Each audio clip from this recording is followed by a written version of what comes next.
Hello everyone, I am Shweta Goyal and welcome back to my channel Easynomics. In today's video, we are going to start Cournot model, a model of oligopoly, and we will try to understand the complete model in today's lecture. So let's get started.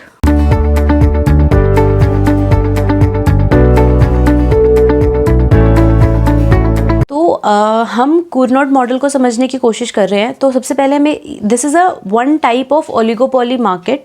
अब oligopoly market क्या होती है? Oligopoly market is the market in which only two और few firms exist for the production and large number of buyers exist in the market. So Cournot में क्या होता है? Before starting with the Cournot model, let's understand the assumptions of the Cournot model. So we have four assumptions under the Cournot model. The first one is only two firms exist in the market. That is, कोई भी product है उसको produce करने वाली सिर्फ दो companies हैं, दो फर्म्स हैं। उसके अलावा जितने भी बायर्स हैं वो सिर्फ उन दो फर्म्स से ख़रीद सकते हैं। उन दो फर्म्स के पास रिस्पॉन्सिबिलिटी है, वो पूरी मार्केट को they are going to supply. So we have only two firms in the market. Second assumptions is firms selling homogeneous commodity. Now what do you understand by the homogeneous commodity? These are the commodities which are identical to each other, which are similar to each other, and it is not possible to differentiate between them. For example, suppose take the example of Parle-G biscuits. Can you differentiate between the two Parle-G packets, two packets of Parle-G biscuits? They are identically same, they are same. हाँ, you can differentiate between the Marigold and the Parle-G, but you cannot differentiate between the two packets of Parle-G. तो वो दोनों एकदम similar हैं, एकदम एक दूसरे के जैसे हैं। चाहे मैं फर्म 1 से ख़रीदूँ, चाहे मैं फर्म 2 से ख़रीदूँ, मेरे लिए दोनों एकदम सेम है, कहीं पे भी कुछ भी डिफरेंस नहीं है। सो यहाँ पे ये assumptions है, फर्म्स जो हैं वो होमोजीनियस कमोडिटी सेल करती हैं। Now moves to the third assumption. Third assumption is there is no fixed cost and constant marginal cost in the market. Fixed cost वो कॉस्ट होती है जो इकोनॉमी में होती ही है, इररिस्पेक्टिव आप प्रोड्यूस कर रहे हो या नहीं कर रहे।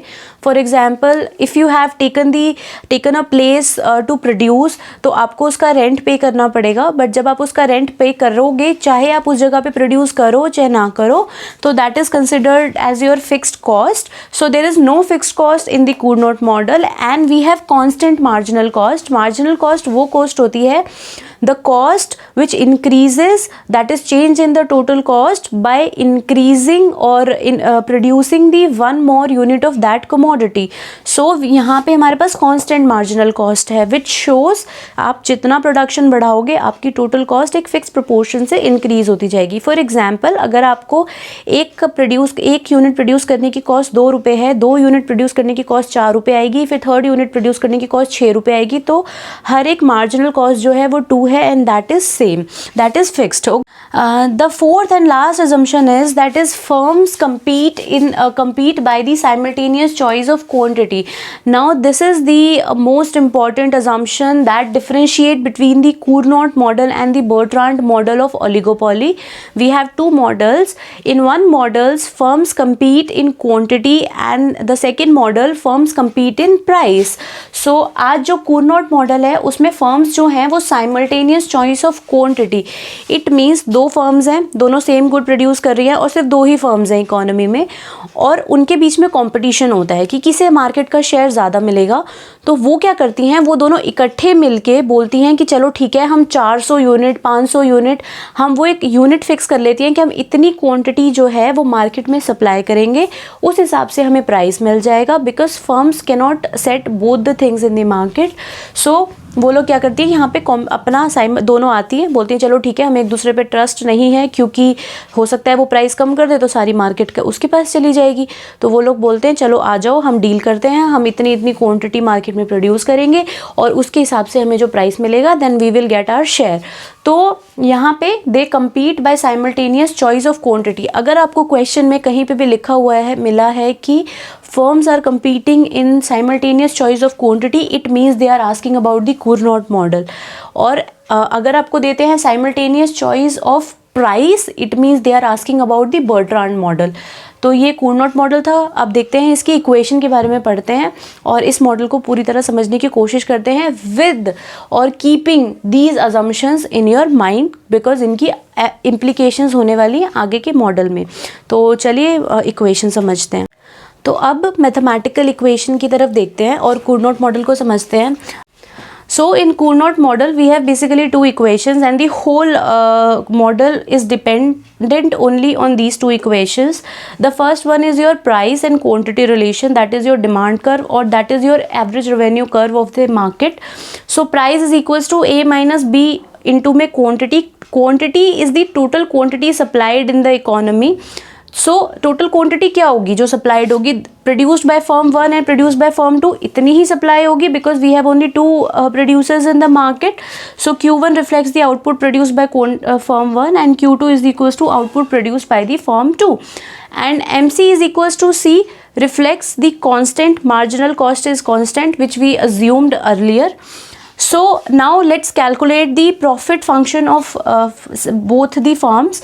So the here pi 1 reflects the pi 1 is the symbol of the profit of first firm and the profit निकालने का फॉर्मूला क्या होता है किसी भी फर्म का, that is equals to your total revenue minus total cost. And what is your total revenue? That is your price into quantity. So यहाँ पे हम फर्म 1 का कैलकुलेट कर रहे हैं. So we will take the Q1 and so ये बनेगा price. Price is same for both the firms. Q1 that is quantity supplied by firm 1 minus total cost होता है तुम्हारा that is your C into में Q1.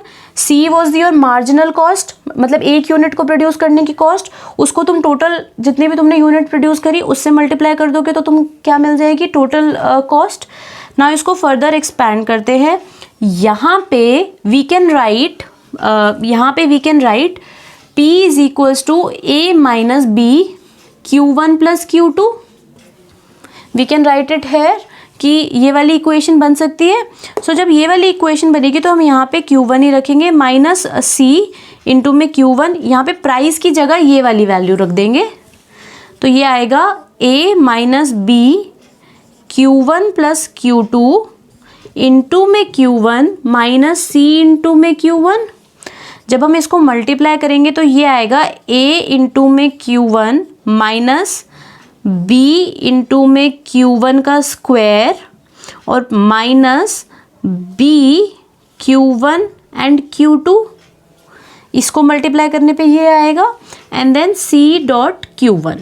Okay, basically अब हम क्या करेंगे, इसको पाई 1 के रिस्पेक्ट में डेरिवेटिव मतलब प्रॉफिट का डेरिवेटिव करेंगे विद रिस्पेक्ट टू Q1 और उसको हम 0 के इक्वल पुट करेंगे to find the value of Q1.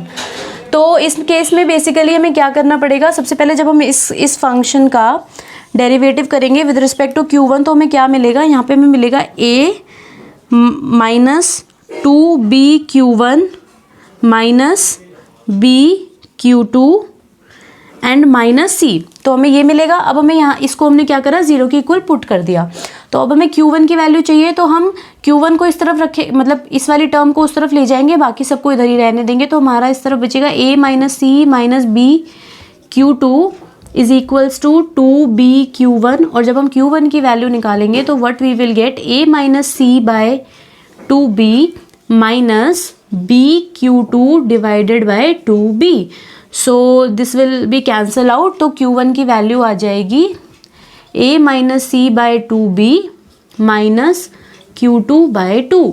सो ये हमारी वैल्यू आएगी Q1 की, जिसे हम बोलते हैं best response function of firm 1.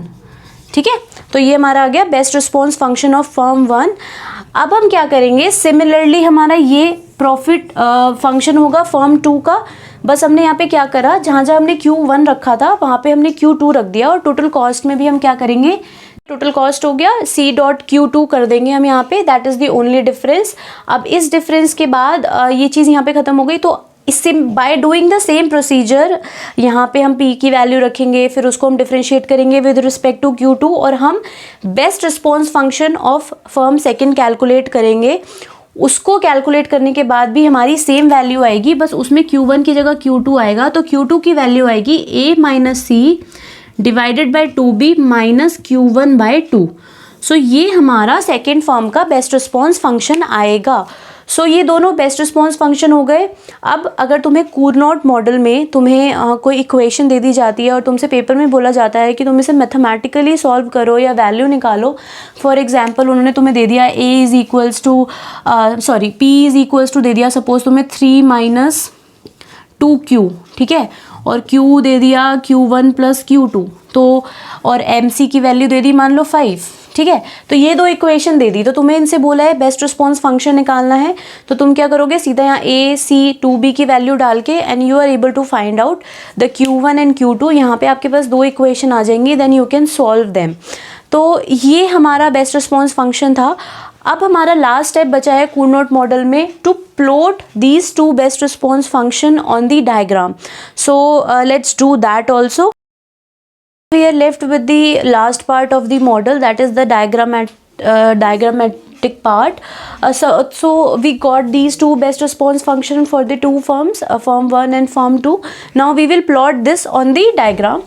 So we have taken the quantity produced by firm 1 on the x-axis and quantity produced by firm 2 on the y-axis. अब इस बेस्ट रिस्पॉन्स फंक्शन में देखना, suppose this is the best response function of firm 1 and this is the firm 2। सो अगर हम यहाँ पे Q2 की value 0 रख दें, ठीक है, तो अगर हम Q2 की वैल्यू 0 रखेंगे तो हमारा आ जाएगा A - C/2b, A - C/2b और Q2 की वैल्यू 0।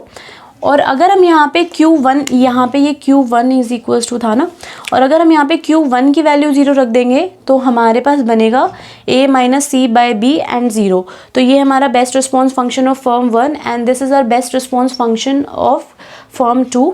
सो इसके बाद तुम यहाँ पे कोई भी मैथमेटिकल क्वेश्चन सॉल्व कर सकते हो, और इसको अगर सीधा डिराइव करने के लिए भी कभी कभी पूछते हैं कि कूरनॉट मॉडल को मैथमेटिकली डिराइव करो या उनके बेस्ट रिस्पॉन्स फंक्शन को डिराइव करो।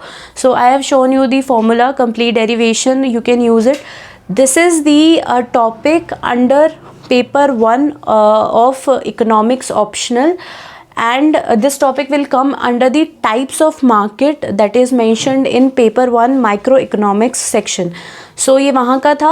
In the further video I'll explain you to the Bertrand model also, and that we will complete in the subsequent videos. So that's it for today. I hope you really understood the topic in full detail. If you still have any doubt, let me know in the comment section. Till then, have a nice day. Bye bye.